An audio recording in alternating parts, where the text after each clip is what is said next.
રામ રામ ખેડૂત મિત્રો, નમસ્કાર. કેમ છો? મજામાં? મારું નામ છે હિતેશ પટેલિયા અને આપણી YouTube ચેનલ છે ખેતી કા સાગર તળાજામાં આપ સૌ ખેડૂત મિત્રોનું હાર્દિક સ્વાગત છે. આજના વિડીયોની મારી પાસે વાત કરવાની છે કે જે ખેડૂત મિત્રોએ ડુંગળીનું કાળું બી સાટ્યું છે અને એ પણ કાંસી બનાવવા માટે, નાની નાની કંઠી બનાવવા માટે, બરાબર છે. અને હવે એ વધતી નથી, કોળતી નથી, કોણપ નથી આવતી, પીળી પડી ગઈ છે, ભાઠા થઈ ગઈ છે, વધતી જ નથી અને જોવી નથી ગમતી, નભરવી થઈ ગઈ છે અને એમાં જીવાત આવી ગઈ છે, થ્રીપ્સ આવી ગઈ છે અને પાછું વળી જાવાનું એ નામ લેતી નથી અને ફૂગ પણ લાગી ગઈ છે.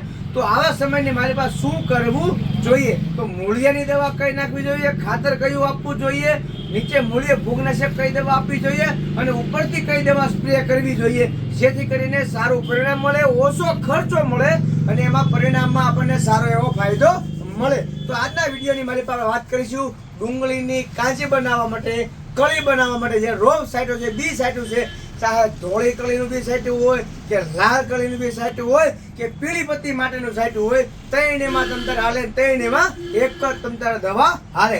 ખાસ ખેડૂત મિત્રો કે રોપ નાનો નાનો છે એટલે દવા ઘાટીને જાડી વ્યવસ્થિત સાટજો. કારણ કે આપણી એક માનસિકતા એવી થઈ ગયેલી છે કે ભાઈ નાના નાના રોપની માલિપા બહુ ઝાઝી દવા નાખવા ન હોય, એટલે અડવી તો જોવે કે નહીં, ઉતારો હારતી જાય ગોઠા મારતી, ઉતારો હારતી જાય ગોઠા મારતી, દવા હરખી અડે નહીં. તમે દવાના પૈસા પૂરા આપેલા હોય, સાટવા વાળાને પૂરા પૈસા આપેલા હોય અને જેવું જોવે એવું પરિણામ મળે નહીં, ત્યારે આપણે દવાના પૈસા જાય અને આપણે જે દાડિયાને પૈસા દીધા હોય પપ સાટવાના એ પણ આપણા જાય છે. એટલા માટે નાનું બાળક હોય તો આપણે એને હરખું ખવડાવતા હોય, જે દોડતું હોય તો એની વાય દોડીએ છીએ આપણે, તમને કહું, ખવડાવવા માટે. એવી જ રીતે તમારા પાકને પણ તમારે વ્યવસ્થિત રીતે હાચવો જોઈએ. કારણ કે જેટલો નાનો હશે અને વ્યવસ્થિત હાંચવજો તો એ મોટો થશે અને એમાંથી આપણને ઉત્પાદન મળશે. નાના છોડવા વહી જાય તો આપણને ખબર નહીં રહે. એટલા માટે દવા એને વ્યવસ્થિત ઘાટી જાડી છાંટજો, 100% તમને પરિણામ મળશે. જો ખેડૂત મિત્રો એમાં તો મેન તો થ્રીપ જ હોય છે, છીતરી આપણે કહેતા હોઈએ છીએ, થ્રીપ, બરોબર છે. હવે એ થ્રીપ્સ આ વર્ષે કાળા કલરની થ્રીપ્સ આવી છે, એને બ્લેક થ્રીપ્સ કહેવામાં આવે છે. તો એ કાળી થ્રીપ્સ છે ને બહુ ઓછી દવાથી મરે છે, લગભગ ગણો ને તો હોય 100% મળે જ નહીં. પરંતુ એને તમે કંટ્રોલ કરી શકો પહેલેથી. તે જો પહેલેથી કંટ્રોલ કરો તો તમને એમાં સારું પરિણામ મળશે. બાકી બીજું છે રેગ્યુલર જે થ્રીપ્સ આવે છે, રેગ્યુલર, બરાબર છે, પીળા કલરની, ભૂખરા કલરની જે કહેતા હોઈએ છીએ એ થ્રીપ્સ આવે છે, એને તો તમને કોઈ ધધનાટી બોલાવો હાર્યા જાય ને મારતા જાય તમ તારે, બરાબર છે. તો આ બંને થ્રીપ્સને કંટ્રોલ કરવી હોય તો શું કરવું જોઈએ? શરૂઆતના સમયથી મારી પાસે જો તમે નાગાર્જુન કંપનીનું પ્રોફેક્ટ સુપર સાટો કે પછી તમે સિઝન્ટાનું પોલિટ્રીન સી સાટો, બરાબર છે, આ બંનેમાંથી તમારે 40 ml બેમાંથી એકનો ઉપયોગ કરવાનો છે. કારણ કે બે એક જ છે, પ્રોફેનોસાયપર. આ ફક્ત ને ફક્ત થ્રીપ્સ માટે છે. કોઈક સામાન્ય એળો હોય તો મરી જાય હોય તો, બરાબર છે, આ થ્રીપ્સ માટે છે. માનો કે તમે નાગાર્જુન કંપનીના પ્રોફેનોનો ઉપયોગ કરો છો, રોપ તમારો અવડો થઈ ગયો છે, એમાં થ્રીપ્સ છે અને સાથે તમને કાળી થ્રીપ્સ પણ જો બતાતી હોય, બરાબર છે, તો તમારે સાથે ઢાલ નામની જે દવા આવે છે પંપે 40 ml આપવાની છે. આ બંને વસ્તુ આપવાની છે. શું કામ આ બંને વસ્તુ આપવાની છે? આનાથી જીવાત મરશે, આ જીવાતને ખાવા નહીં દે. આનાથી જીવાત મરતી નથી પણ આ જીવાતને ખાવાય નહીં દે, જેથી કરીને જે કાંઈ જીવાત રેગી હોય કાળી થ્રીપ્સ જેવી એ ખાય નહીં અને ભૂખી રહે, તમારા ખેતરથી દૂર થઈ જાય, અથવા તો બીજા કોઈ પણ ખડમાં વહી જાય, અથવા તો ભૂખી મરી જાય. માણસ મારી જેવો પાડા રેખો હોય પણ તમે એને ખાવા જ ન આપો અઠવાડિયું તો એ તમને કોઈ લોદર રેખો થઈને તળવાય ને ગુજરી જાય, ભગવાનના ધામમાં હોય જાય, પ્રયાગરાજ જવા રેખો રહે નહીં. એટલા માટે આ બંને દવા પંપે 40 ml કે તમે ઉપયોગ કરી શકો છો. જો કાળી થ્રીપ્સ હોય તો તમારે આનો ઉપયોગ અવશ્ય કરવાનો છે. એમાં ગેંગેન ફેફે ન કરતા, કારણ કે કાળી થ્રીપ્સ લગભગ કોઈ દવાથી મળતી નથી. તમે એને શરૂઆતથી જો કંટ્રોલ આપો તો તમને એમાં સારો પરિણામ મળશે, સારો ફાયદો મળશે. વાત કરીએ ફૂગનાશક દવાની. ફૂગનાશક દવાની માલિપા તમે એમાં ગોદરેજ કંપનીનું જે બિલિયર્સ આવે છે, એઝોસ્ટ્રોબિન અને ડાયફેનકોનાઝોલ, એઝોસ્ટ્રોબિન અને ડાયફેનકોનાઝોલ તમે ઉપયોગ કરી શકો છો પંપે 20 થી 25 ml લગે. ચાહે તમે ગોદરેજનો ઉપયોગ કરો, ચાહે તમે સિઝન્ટાનો ઉપયોગ કરો, ચાહે તમે ધાનુકા કંપનીનો ઉપયોગ કરો, તમારે બિલિયર્સ, એઝોસ્ટ્રોબિન અને ડાયફેનકોનાઝોલ આવે એ તમે દવાનો ઉપયોગ કરી શકો છો. ફૂગનાશકમાં તમને સારામાં સારું પરિણામ મળશે, બરાબર છે. જો આ તમને ફૂગનાશક ન મળે તો તમે જે વિન્સેટ કંપનીનું વિન્ચીન આવે છે એમાં એઝોસ્ટ્રોબિન અને tebuconazole વિન્સેટ crop chemical private લિમિટેડનું azoxystrobin 12% અને ટેબુકોનાઝોલ 12% જે આવે છે એ પણ તમે 25 ml લખે તમે આ પણ દવાનો ઉપયોગ કરી શકો છો. તો ઉપરથી 2 ફૂગનાશકમાં તમને સારામાં સારા પરિણામો મળશે. વાત કરીએ જમીનમાં પાણી પાવાનું છે, ખાતર આપવાનું છે, તો ખાતરની સાથે તમે ટેકનોઝેડ આપી શકો છો. ખાતરમાં તમે મલ્ટીવિટા ઝીંક આપી શકો છો. ખાતરમાં તમે ઓમકારનું ઝીંક આપી શકો છો. બરાબર છે. ખાતરમાં તમે એગ્રોસેલનું મહાલાભ પણ તમે આપી શકો છો. અને કોઈ પણ ખાતરની સાથે વીઘે 5 કિલો લખે નાખવાનું હોય છે. જો તમે ટેકનોઝેડ નાખો તો વીઘે 2 કિલો લખે નાખવાનું છે. એમાં ટેકનોઝેડમાં સલ્ફર અને ઝીંક બંને વસ્તુ આવશે.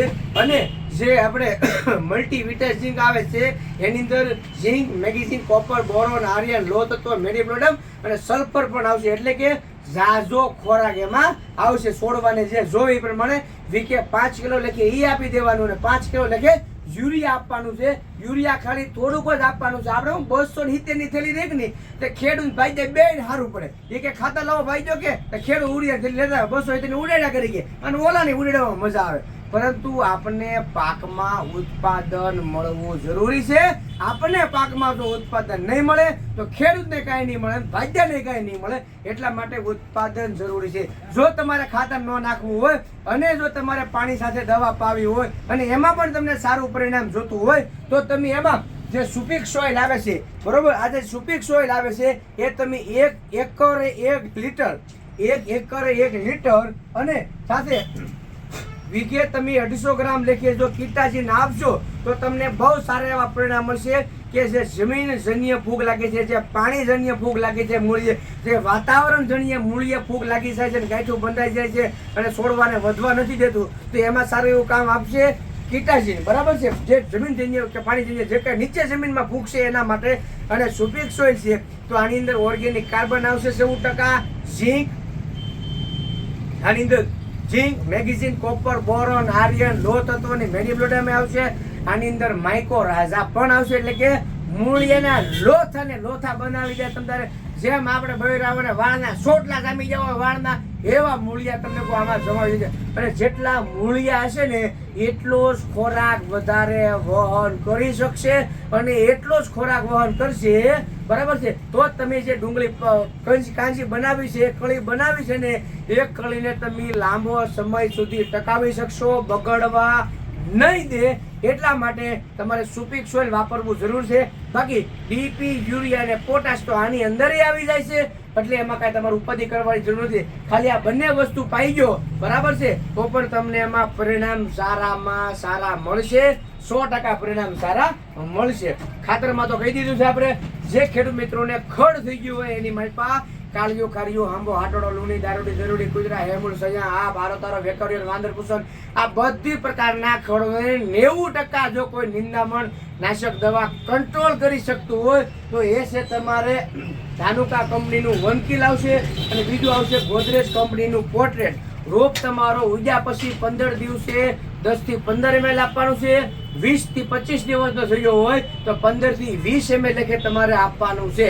ખાસ ખેડૂત મિત્રો કે જ્યારે તમે નિંદામણનાશક દવા નાખો છો ત્યારે તમારો પાક થોડોક પાછો પડશે તે વધારે પાક પાછો ન પડે એના માટે તમારે મલ્ટીપ્લેક્સ કર્ણાટકાનું સમરસ પંપે 40 થી 50 ml લખે તમારે આપતું જ આવવાનું છે. હું જે કાંઈ તમને દવાની માહિતી આપું, ખાતરની માહિતી આપું, બિયારની માહિતી આપું એ લગભગ બધું તમારા આસપાસના વિસ્તારની માલિપા મળી જ જાય છે.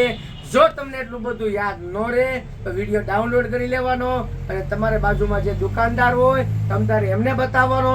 મેં જે કાંઈ દવાની ભલામણ કરી છે એ 100% સ્ટાન્ડર્ડ કંપની છે.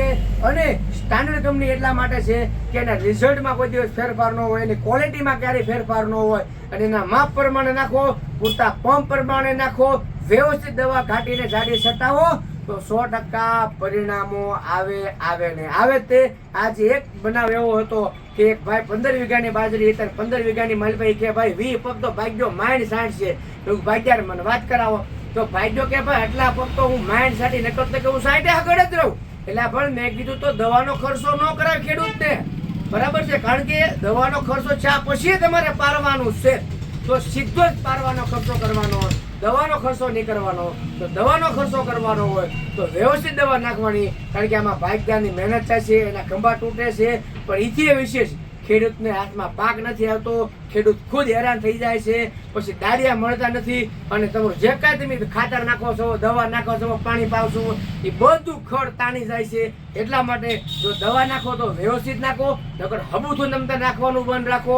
કારણ કે હોય એ 80% ખેડૂતોને જેવા જોવે એવા પરિણામો નથી મળતા. એનું કારણ એવું છે કે અમુક ટકા જે ભાગ્યા છે, તમને કહું, એમ કે ખેડૂતો લાઈવ જ કર્યા કરે, મારે હું બધું નાખ જ કરવાનું. એવું નથી. જો બેયને પૈસા મળશે તો બેય સુખી થશો, બેયને મોંઘવારી સામે લડવાનો ટાઈમ મળશે. પણ જો કાંઈ નહીં થાય ને તો ઉતારો હારતી જાય ગોથા મારતી, આમાં અમારા બાપાનું કાંઈ જાતું નથી. એટલા માટે બને ત્યાં સુધી જો મહેનત કરો તો સરખી કરો તમ તારે, બરોબર છે. અને નવો વિડીયો ન હતા સુધી રજા આપો. રામ રામ. જય જવાન, જય કિસાન.